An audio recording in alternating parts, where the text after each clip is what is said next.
Trae Young baru saja di-trade dari Atlanta Hawks dan resmi memulai perjalanan barunya di NBA.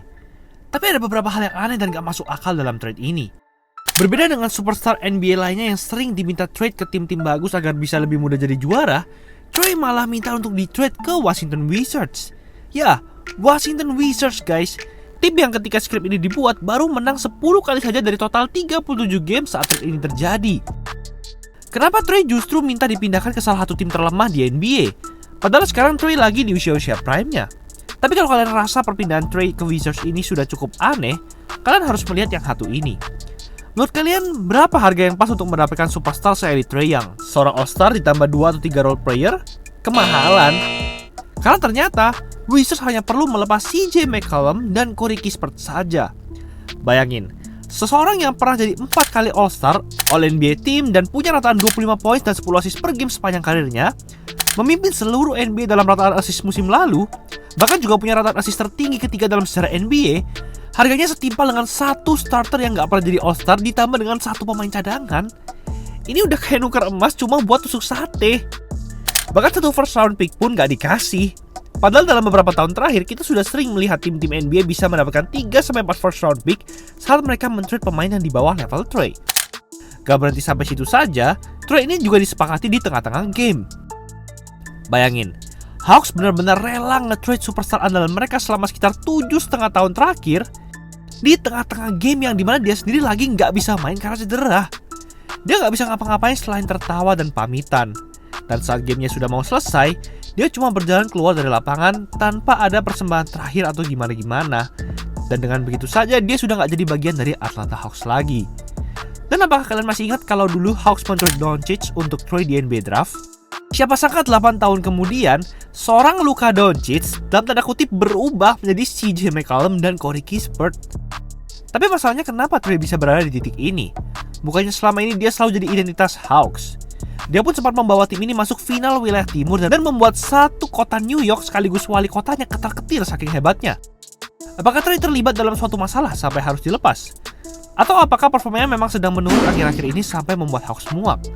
Sebenarnya Trae tidak melakukan sesuatu hal yang salah.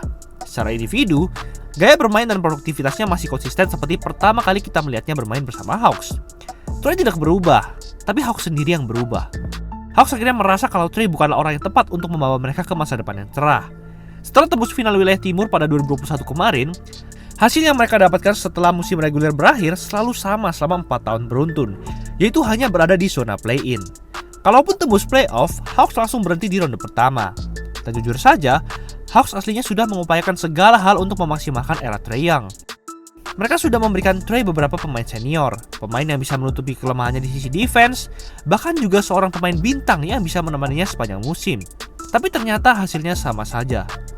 Hawks malah konsisten menjadi tim yang biasa-biasa aja. Dibilang jago juga enggak, tapi dibilang cupu juga enggak. Mereka terjebak di tengah jalan, antara mau jadi juara atau mau tanking, dan rebuilding juga sama-sama susah. Karena itu semua, Hawks akhirnya memilih untuk tidak memberikan perpanjangan kontrak kepada Trae memasuki musim ini. Ini memang sudah menjadi pertanda kalau masa-masa Trae bersama Hawks akan berakhir. Tapi sebelum itu terjadi, Hawks sepertinya ingin mengetes Trae satu kali lagi. Musim ini Hawks bisa dibilang memiliki susunan roster yang serius. Setelah mereka berhasil mengembangkan Dyson Daniels sebagai most improved player dan defender kelas atas, mereka langsung merekrut Kristaps Porzingis, Nickeil Alexander-Walker, dan Luke Kennard. Squad Hawks musim ini bisa dibilang merupakan yang terbaik di era Trae Young, melebihi squad 2021 mereka. Pilar-pilar utama di wilayah timur saat ini pun lagi runtuh karena cedera. Jadi ini adalah kesempatan besar bagi Trae dan Hawks untuk jadi juara. Tapi di saat pintu juara sudah terbuka lebar untuk Trae seperti sekarang, dia justru harus tumbang sejak awal. Pada awal musim kemarin, Trae sudah absen 22 game karena cedera. Dan sebelum di-trade, dia sempat absen 6 game beruntun.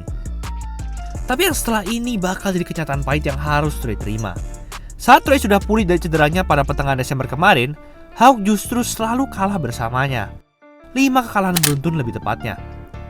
Secara keseluruhan, rekor menang kalah Hawks hanya 2-8 bersama Trae musim ini.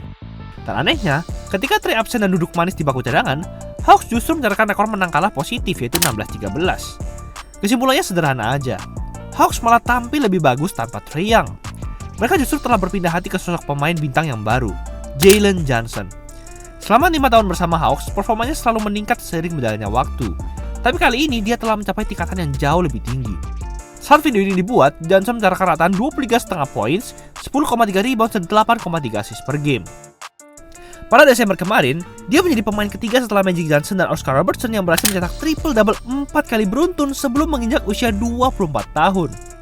Johnson bahkan hampir saja mencetak quadruple-double dengan 31 points, 18 rebounds, 14 assist, dan 7 steal saat melawan Utah Jazz.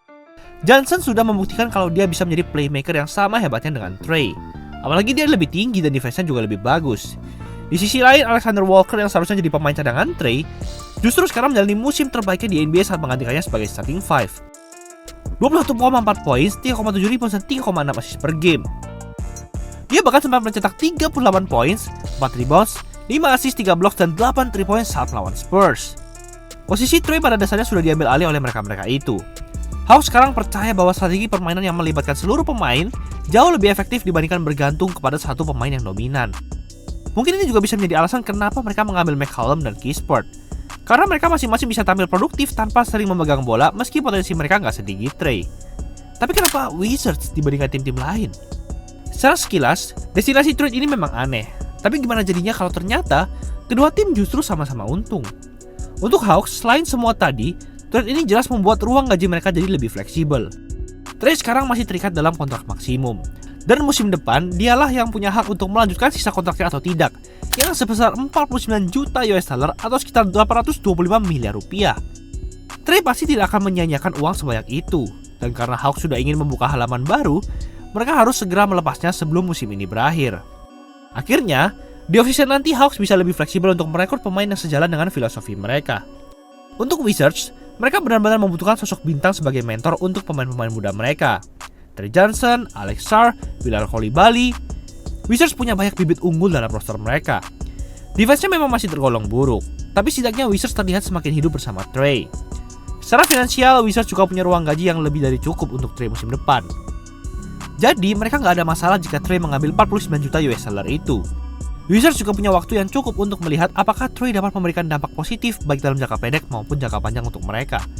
Tapi Wizards tetap punya satu masalah. Di NBA Draft nanti, mereka punya top 8 protected first round pick. Artinya, kalau nanti posisi Wizards di NBA Draft bukan di 8 besar, pick itu akan langsung hilang dan jadi milik Knicks. Hadirnya Trae kemungkinan besar akan membuat Wizards menang lebih banyak game musim ini. Wizards mungkin akan melakukan berbagai cara kreatif untuk membuat Trae tetap absen untuk terus tanking dan mempertahankan pick tersebut. Bagaimanapun, trade ini telah menggambarkan realita yang aneh di NBA saat ini. Pemain dengan tipe seperti Trae yang sudah nggak punya nilai yang tinggi lagi, nggak peduli seberapa hebat dirinya. Ini bisa memberikan efek domino untuk tim-tim lainnya, terutama Grizzlies dan Hornets yang lagi berupaya untuk men-trade Ja Morant dan LaMelo Ball. Karena mereka juga nggak bisa diandalkan sebagai defender meskipun kontribusi offense-nya masih produktif. Apalagi mudah cedera, persis seperti Trae. Itulah episode kali ini. Special New Year deal 1 style cuma 100 ribuan. Udah free design dan 4 hari jadi. Gas, langsung aja check out di Easy Sportswear. Jangan lupa like dan subscribe agar channel ini bisa berkembang dan menghasilkan video menarik lainnya. Thanks for watching, I'll see you in the next video.